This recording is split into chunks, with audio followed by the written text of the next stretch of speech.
Hello and welcome to Frankly Speaking, where we dive deep into regional headlines. I speak with leading policymakers and business leaders. I am Katie Jensen. Last week, all eyes were on Riyadh as global leaders convened for a special meeting of the World Economic Forum. On this episode of Frankly Speaking, we hear from Malaysia's Prime Minister, Anwar Ibrahim, after he addressed fellow leaders at the summit.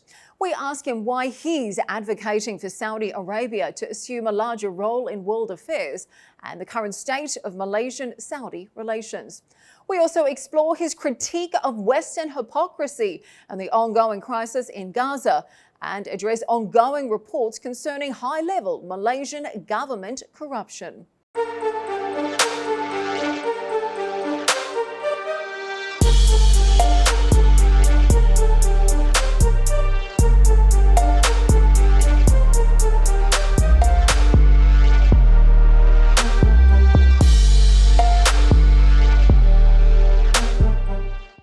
Your Excellency, thank you for joining us today on Frankly Speaking. Now, in your address to the World Economic Forum's special meeting in Riyadh on Sunday, you urged Saudi Arabia to continue engaging with developing and emerging economies, particularly those within the Muslim world. Frankly speaking, do you see the kingdom emerging as an even bigger global player, and what role would you like to see it play? As I said, firstly, the Muslim world, they view the role of Saudi Arabia as the beacon and also the protector of the Makkah and Medina, and whatever is being done in Saudi Arabia would have its ramifications and influence throughout the Muslim world. So in the past, it's always been just religious institutions. I'm not underestimating its importance, but we have to move on with the times. So when Saudi Arabia embarked on this 2030 sort of vision and effectively execute these policies with emphasis on AI, digital, energy transition, it resonates extremely well in the Muslim world. And it would be of immense benefit to the developing and emerging countries because it has the resources, it has a stable government or authority, and it has a clear vision, clarity that would be able to be shared by the other communities. That is why I was appealing that they should continue, not only that, but also to make sure that these ideas, this vision is being shared by Muslims all over and the emerging economies in Asia, Africa, Latin America. Now, at the World Economic Forum special meeting, you also said that Malaysia has adopted a foreign policy that has allowed it to not only maintain and foster strong bilateral ties with Western superpowers, but also with China. Now, that's a delicate balance that Saudi Arabia has also managed to achieve. What do you tell Western countries that say nations like yours must choose a side? Firstly, we are not tied to this xenophobia view of viewing China in a negative sense. As a neighbor, we have not encountered problems with them. Of course, there are teething issues which we do encounter with all our neighbors and countries, but we maintain excellent relations, which would enormously benefit Malaysia as an emerging economy, investments, trade, and even cultural exchanges. And we have also a very strong presence of the ethnic Chinese in Malaysia. And I think to deny them of that right of engaging would be futile. At the same time, as I have said earlier, cumulatively, United States remain our most important trading partner, and we are comfortable with it. We have benefited from its training, the technology transfer, and also the workforce. Now there's continued presence of European countries, including Germany, and I think why can't we be just friends and engage with everybody? And those who are having problems should not impose and dictate their policies to the smaller economies because we cannot afford to have that. And there's no reason whatsoever for us to be involved in that sort of a trade war or bifurcation or tense relations between these countries. Okay, so you say the US is still an important trading partner for Malaysia. Of course, we have seen a less prominent relationship with the US for the Middle East in recent years. And now, although you are in Riyadh this week for the World Economic Forum special meeting, you are certainly no stranger to the region. Now, when you attended the GCC ASEAN Riyadh Summit last October, you talked about the phenomenal change that you'd witnessed in Saudi Arabia over the last decade during a special interview with Arab News. So tell me, 6 months on, how would you assess the current state of Saudi-Malaysian bilateral relations? Well, it was a phenomenal advance and improvement in terms of trade, investments, not only in oil and gas by Aramco, but also by leading Saudi companies. And a lot of Malaysian companies too are involved here, of course, in a smaller scale, in many of in neons and in some of the energy transition programs. And I'm pleased that this two-way traffic is advancing. And I think in my, of course, in my discussions with the Crown Prince, I would want to urge that this be further accelerated, because that would be win-win for both countries. Now, of course, the last time you visited the region, the war in Gaza had just erupted. Now, since then, 6 months on, the death toll of Palestinians has risen to close to 34,500 people. The International Court of Justice, they have ordered Israel to refrain from any acts that violate the Genocide Convention. Now, your foreign minister has strongly condemned the ongoing violence in Gaza. But tell me, does your government consider that Israel's actions amount as a genocide? We have issued statements to suggest that the genocide must end, and it's sheer hypocrisy for countries, some countries in the West, including the United States, to deny these continued killings of children and women and civilians.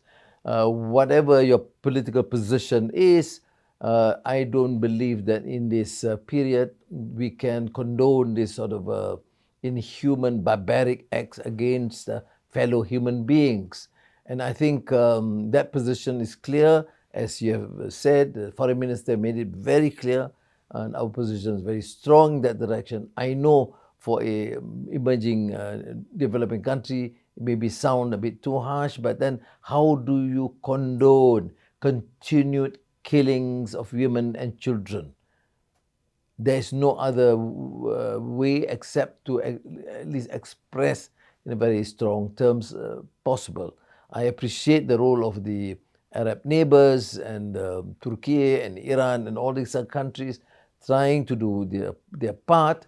And I think we in Malaysia and many other countries outside the region too are expressing gross concern, because it is, people are feeling enraged, and we don't want this to prolong, because it will only lead to groups to foster fanatical extremist or terrorist action in the absence of the failure of the international community. Now, in recent days, there were reports that have come out that the International Criminal Court's prosecutor may issue warrants for the arrest of the Israeli Prime Minister, Benjamin Netanyahu, as well as the Defense Minister, Yoav Gallant, on charges of deliberately starving Palestinians in Gaza.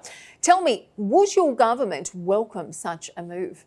Well, we leave it to the International Court. The ICC has made a ruling based on facts and law and due process, and I certainly support the position, the initiative of many countries, including South Africa, in this regard, and the decision by the ICC.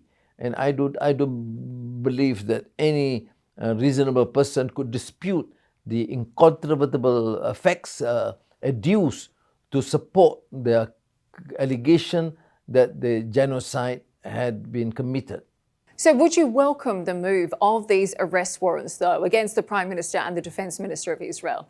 Yes, that is, of course, in the process. Once it is established that genocide happens, then, of course, the warrants have to be issued. Okay, but you And say you, it if you has been. respect the rule of law. Okay, so you say it should be classified as a genocide. You say you would welcome the arrest of the Prime Minister and the Defence Minister as well. Of course, that case is ongoing. But in a related matter, a trial is currently taking part in Kuala Lumpur after a Israeli national was arrested in Malaysia accused of carrying guns and bullets. Quite a significant number he was carrying too. Has the investigation found any proof yet that this Israeli national is potentially a spy or part of an Israeli crime ring? Well, they have not established the fact that whether this criminal is a spy, but certainly the actions, the movements, the amount of weapons and their networking within the country is of course concerning. And the authorities are taking tough measures to make sure they get to the bottom of it. Okay, and so when we look at the ongoing conflict in Gaza, we mentioned the death toll for Palestinians, close to 34,500 people. We know the majority of people killed are women and children. So I have to ask, how do you see the conflict concluding? What is the end game here? Well, it's revolting to find people talking about democracy, human rights, international order, and rule of law, ignoring the fact that people are being killed daily. And I think there's a clearly, I consider it purely hypocritical double standards. If a white man being killed, he should not be killed in the first place, but is considered serious. If the colored and the Arabs or the Muslims being slaughtered is considered to be, well, part of the exercise during a so-called war. I think this just cannot continue. Therefore, our expression is strong and in no uncertain terms should you condone. But most disgusting to my mind is the sheer hypocrisy of those hectoring about rule of law, human rights, and democracy. It becomes a total mockery and bring all these noble concepts into disrepute. Well, there is no doubt Saudi Arabia has done an incredible effort in rallying and unifying both the Arab and the Muslim position. Tell me, Prime Minister, how do you rate the Saudi-led efforts? I've said during the ASEAN GCC summit that to commend the Saudi initiative, first bring the OIC conference, rare in these last few years, and building a consensus. And even during the ASEAN GCC summit, the Saudi has taken that role of trying to engage all countries, at least to take a common position, just to demand a ceasefire and stop the killings and find an amicable resolution that would satisfy both parties, Israel and the Palestinian, so that the resolution can be a permanent peace and security for these countries and for the region.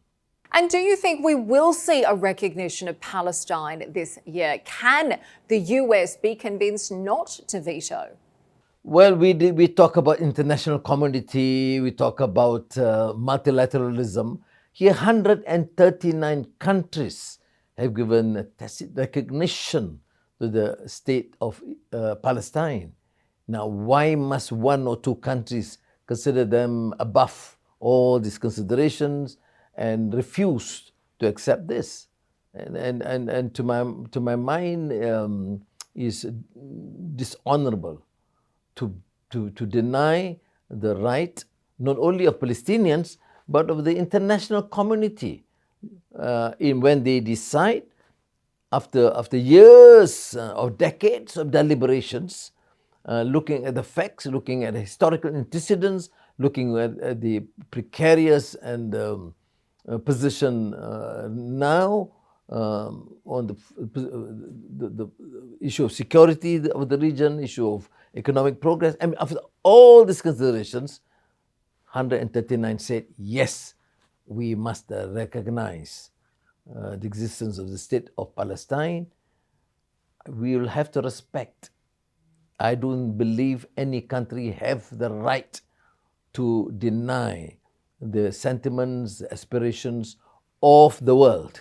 And yet we continue to see huge delays, vetoes as well. But in light of that, Prime Minister, tell me, what are your thoughts on the fact that we've seen many European countries now declaring unilateral recognition of Palestine, particularly nations like Spain and Ireland? To me, it is most reassuring because this was unheard of before, like this repeat of the anti-Vietnam War in the United States. It began protracted in some ways, but you can see the determination, particularly among the young students and the general public, among the minorities, among the colored, to now realize that the war cannot continue. And now, to my mind, it is something which is much welcome, that you can see this concern among the younger population to demand recognition and demand the cessation of hostilities and end to these atrocities and genocide. Of course, this is counted as if any criticism of Israel is anti-Semitism. What nonsense! There's no issue about respecting the rights of Jews or Jewish students. I certainly would demand that rights of Jewish students be respected, but at the same time, you must recognize the fact that the young are voicing this out because they understand history, they understand the facts, and they understand the sheer hypocrisy of many of the leaders who talk about democracy and human rights, but continue their discriminatory practice and the tendency to be condescending and insult the wisdom of the masses. And yet, despite a lot of these protests we're seeing, particularly from youth in the US, at the same time, Washington continues to arm Israel while also calling for restraint. But let's change topics a little bit. Let's focus particularly on this part of the world, Saudi Arabia in particular. Now, during your October visit, I know you had credited the Saudi Crown Prince's very keen interest as well as his support for the fact that we had a successful holding of the GCC ASEAN Riyadh summit. So, Prime Minister, tell me a little bit about your personal relationship with Crown Prince and Prime Minister Mohammed bin Salman. I know you've been meeting with him this week in Riyadh too.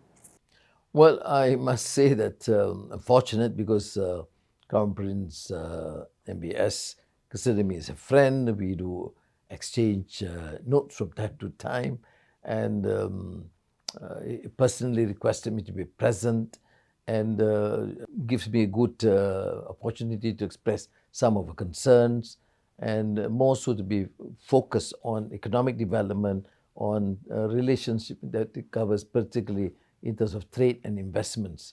And I think he's very forthcoming, he's serious, he is very determined, and he's tough. And that is to me a credit because particularly when it comes to bilateral relations, enough of rhetoric, enough of pious platitudes, but we want action and effective economic programs among our countries and the region, which include therefore ASEAN and the GCC. And of course, we are seeing a lot of that action put into reality. In fact, this month marks 8 years of the Saudi Vision 2030 transformation plan. Tell me about your impressions of the strategies and the commonalities, if any, with your version of a dynamic, high-tech and an internationally engaged Malaysia. Well, we call it the Madani framework. And I, of course, studied extensively the Vision 2030. And during the session we had, during the World Economic Forum, we had an opportunity to engage with Crown Prince MBS, at least for an hour, asking questions and how he then see this vision coming. And as I've said in my earlier speech, that what is to me most impressive is because the shift from the core issues of general Muslim concerns on protecting the holy mosques and also Hajj, which remains to be pivotal and important to the Muslims. But at least now we are now moving ahead to deal with issues that would affect the future of the world, particularly the emerging economies. A similar position I expressed during my discussions with the Islamic Development Bank, move beyond the conventional, traditional understanding of just halal or non-riba to go beyond that, dealing with energy, with digital, with technology, with quality education, with good public health service, with AI. And I think this is the direction which is consistent with the Madani, because we also talk about civilization and values and integrity and, more importantly, issue of good governance. Okay, well, Prime Minister, let me get your thoughts on another topic. Now, two sons of your predecessor, former Prime Minister Mahathir Mohamad, they have recently been asked to declare their assets as part of ongoing inquiries in Malaysia. Now, the Malaysian Anti-Corruption Commission, they have mentioned Mahathir as among those who are being investigated. Can the promise of rooting out the high-level corruption that you so strongly made during the election back in 2022, can that be met without the potential appearance that political scores are once again being settled? We cannot deny the fact that any effective measure to combat corruption would invite some negative political remarks. So are we suggesting that effective anti-corruption moves should avoid dealing with past corrupt leaders? Of course, the answer is no, because then the public would say, if you are of a certain level, then you are should be safe. Excluded from these operations. So I leave it entirely to the Anti-Corruption Commission. They do not consult me. My instruction is clear. We must stop the rot. It does not matter what their position, present or past. If you find basic reasons to suggest that investigations must be conducted fairly and professionally, please do so, because you cannot be selective, whether they are in the government or opposition, whether present leaders or past leaders. Otherwise, leaders like me will take the opportunity. You amass wealth as much as possible quietly, and then later I'll be safe because past leaders should not be touched. And I think this is not the position that we take. I started this administration with clear calls: good governance, rid the country of the scourge of corruption, which have led to so much waste, and the endemic corruption is a scourge because it has condemned the society, and the poor have suffered due to this, and many of our programs have been somewhat startled. So we will proceed regardless, and it does not bother me in terms of the political reaction, because Anti-Corruption Commission must remain independent and professional. And of course, Mahathir is the third Prime Minister under investigation for corruption since you came to power, but you do say you were doing this without political agenda. Well, Prime Minister, finally, tell me, as we know, Malaysia is the world's 6th largest semiconductor exporter. In fact, you hold around 13% of the global semiconductor packaging, assembly and testing market. Well, you've got big ambitions for this sector. You're now hoping to move from the back end to the front end of the industry with much higher value activities. Tell me, what are the biggest challenges and which countries are your biggest competitors? Now, well, we are fortunate for now that in the region, there's no real competition. Malaysia is now the hub for the front end. The Infineon, for example, from Germany, has announced a €5 billion investment into Malaysia, where NVIDIA doing the major data center and AI, huge investments. And the challenge is therefore to make sure that we execute it effectively. There's a fast pace of approvals, and we also need to train our professionals. We need competent engineers. We are still short of engineers, not ordinary engineers, but there's that level of competency that transcend beyond the normal academic requirements. Similarly with the AI and TVET, which we are giving enough focus. I do recognize that whilst there is that growing interest to invest in Malaysia, would require the Malaysian authorities and various ministries to then push this agenda forward, to retrain and upskill at the same time, to make sure that their level of expertise goes beyond what is being done at present. Because in the past, we have been huge in terms of the back end, but when we venture into the front end, there are new challenges. And this is going to be massive sort of a transformation, because we will require much more emphasis on the research, on upskilling, on new training, new disciplines. And where do you see the opportunities for collaboration when we talk about that upskilling, that technology transfer as well? Where do you see that collaboration coming from? Are there any opportunities within the GCC or Saudi Arabia, for example? Well, right now, of course, those countries that have indicated or at least announced their interest to invest, they, in my discussion with them, I always put the point, whether you're Chinese, Geely, or the German Infineon, or the American or Taiwanese NVIDIA, you must start with some effort to make sure that Malaysia becomes the center of excellence and train and upskill. This is, of course, the position we take with the GCC and to collaborate with the Kingdom of Saudi Arabia, because there are some areas which they have excelled, we should benefit, and training and upskilling is also an issue that we discussed with the Saudi authorities. So potentially some big opportunities on the horizon. We wish you the best of luck with that. Prime Minister, thank you very much for joining us today on Frankly Speaking. We appreciate your insights during a particularly busy week. Thank you for your time. Thank you.